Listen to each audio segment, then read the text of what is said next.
아직 부모님 댁에 얹혀 살고 있는 나 김개미. 어머니가 최근 아버지 명의로 돼 있는 집을 부부 공동 명의로 바꾸면 어떻겠냐고 나에게 물으셨다. 응? 명의를 바꾸면 뭐가 달라져? 나도 그런 거 잘 모르는데. 공동 명의로 하면 세금을 덜 낸다고 뉴스에서 그러던데 너도 모르니? 이런 건 어디다가 물어봐야 할지 모르겠는데. 개미 네가 좀 알아봐봐. 알았어. 엄마 나만 믿어. 자신있게 대답은 했지만 나는 내 집을 가져본 적도 없는데 제대로 알아볼 수 있을까? 공동명의랑 단독명의 도대체 뭐가 어떻게 다른 거지? 그리고 만약 공동명의가 세금을 덜 낸다면 우리 부모님은 지금이라도 명의를 바꾸는 게 좋은 걸까?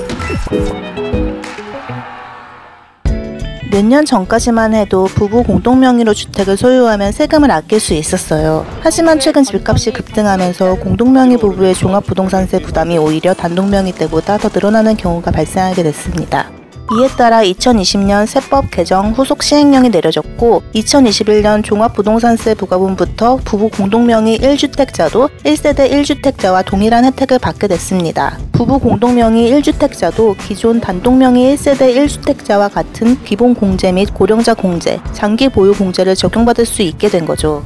기존 단독명의 1세대 1주택자와 같은 혜택이라는 게 정확히 어떤 혜택을 뜻하나요? 올해부터 부부 공동명의자는 기존처럼 부부 6억 원씩 총 12억 원을 공제받거나 기존 단독명의와 같이 9억 원을 공제받고 고령자 장기보유 특별공제를 받을 수 있어요. 고령자 장기보유 세액공제란 만 60세 이상이 공동주택을 5년 이상 보유했을 경우 종합부동산세 일부를 공제해주는 것을 말한답니다. 아, 그렇군요. 저는 잘 모르지만 1주택자는 공동명의로 해야 세금을 줄일 수 있다는 얘기는 주변에서 많이 들어봤어요. 맞아요. 이번 개정안에 따라 일반적으로 주택 한 채를 보유하는 경우는 단독명의보다 부부 공동명의가 세금 부분에서 유리한 경우가 많아졌어요. 각각 어떤 부분에서 어떻게 세금이 다른지 살펴볼게요. 일단 취득 시에 발생하는 취득세부터 살펴볼까요? 이 단계에서는 과세표준 금액에 단일 세율이 적용되기 때문에 단독명의와 공동명의에 있어서 세금의 차이가 없습니다.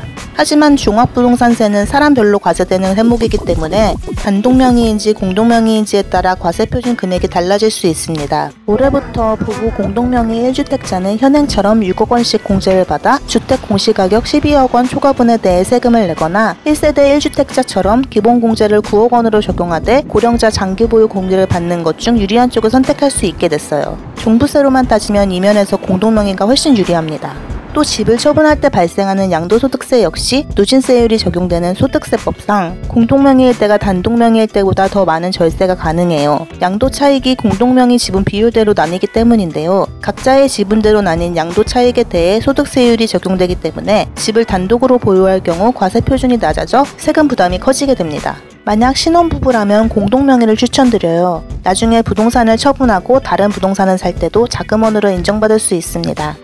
최초로 부동산을 보유하는 신혼부부라면 대부분 공동명의로 하는 편이 유리하다는 말씀이네요. 그러면 저희 부모님같이 기존 단독명의 주택을 보유하고 있던 부부라면 지금이라도 공동명의로 바꾸는 게 유리할까요? 그건 경우마다 다를 수 있어요. 일반적인 선에서 말씀드려 볼게요. 일단 공동명의로 변경할 때의 장점은 1세대 1주택은 9억이 공제되지만 2인 공동명의 시 총 12억이 공제됩니다. 유리한 쪽을 선택할 수도 있고요. 그리고 추후 주택 매도 시 양도세 절세가 가능하다고 말씀드렸죠? 하지만 양도 차익이 10억 원을 초과하면 공동명의라고 해도 1인당 5억 원을 초과하게 되기 때문에 어차피 최고세율이 적용되니 이 부분도 꼭 확인하셔야 돼요.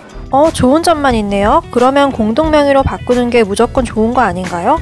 아니에요. 공동명의로 변경하는 데 따르는 단점도 있어요. 일단 3.5%의 증여취득세가 발생합니다. 또 부부 공동명의라고 해도 증여세가 발생할 수 있는데요. 부부의 경우 10년 내 6억 증여까지만 비과세입니다. 만약 예를 들어 30억 원짜리 주택을 공동명의로 한다고 치면 절반의 권리를 넘기므로 15억을 증여하는 것과 마찬가지죠. 6억은 공제가 되지만 9억에 대한 세금이 발생하니 이러한 점을 꼭 따져보셔야 합니다. 게다가 공동명의로 변경할 경우 세금을 회피하지 않았음을 증명하기 위해 최소 5년 동안 해당 주택에 대한 공동명의를 유지해야 해요. 따라서 장기적으로 유지가 가능한 경우만 공동명의로 변경할 것을 추천드립니다.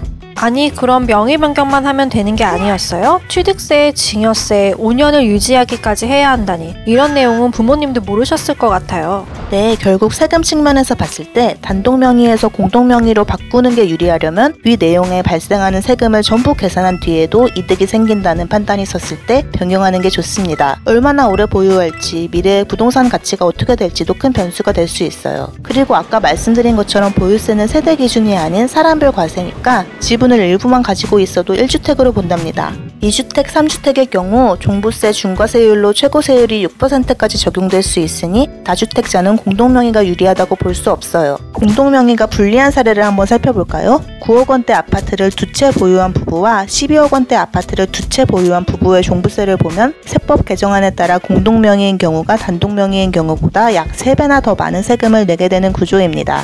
헉, 근데 저희 집은 한 채고 저렇게까지 비싸지도 않은데요? 그렇죠. 위의 예시는 극단적인 경우고 일반적으로 1주택자이면서 공시가격이 20억 원을 넘지 않는다면 대부분의 경우 공동명의가 세금에 유리하답니다. 그래도 각자 상황에 따라 변수가 있으니 명의를 변경하시려는 분들은 아까 말씀드린 부분을 잘 따져보셔서 판단하기를 바랍니다.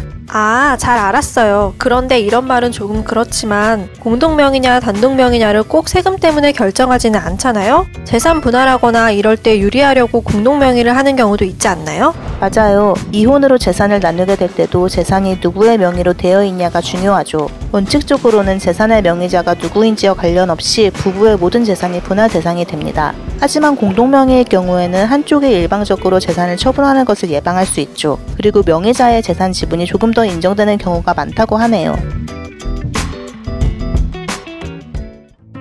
엄마, 나 알아왔어. 이런 점들을 따져서 결정하면 된대. 증여세랑 양도세, 취득세? 세금이랑 상관없어. 무조건 공동명의로 바꿀 거야. 응? 바꿀 거야. 왜 그래? 엄마 아빠 또 싸웠어?